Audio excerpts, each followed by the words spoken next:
অনেক আল্লাহর কাছ থেকে চেয়ে না সন্তান। আমার যখন বিয়ে হয় আমার ছেলে মেয়ে হতো না। 8-10 বছর ধরে ছেলে মেয়ে হয়নি। অনেক কষ্ট করছি আমি, অনেক কথা শুনছি মানুষের।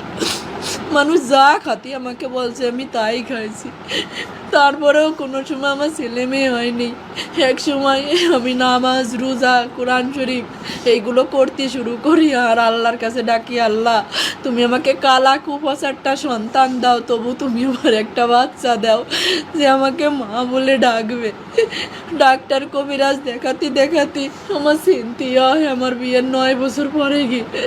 সিনথিয়ার যখন 4 বছর বয়স, আমার আবার অভাব হয় না, আমি আবার চেষ্টা করি। তখন আমার রাইসা মনে আমার পেটে আসে। হ্যাঁ, তখন থেকে আমাদের জীবনটা বদলে যায়।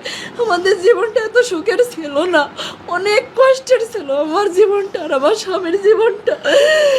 একে তো সন্তান হারা, আমাদের টাকা পয়সার সমস্যা, সব কিছুর সমস্যা ছিল। যখন আমার রাইসা আমার গর্ভে আসে আমার জীবনটাই বদলে যায়। আমার রাইসা যখন জন্ম নেয় তখন ওর আব্বু ব্যবসা শুরু করে। আজ ওর বাবা ব্যবসায়ী, প্রতিষ্ঠিত ব্যবসায়ী, কিন্তু আমার বাকি নাই। আমার লক্ষ্মী মেয়ে বুড়োই গেছে।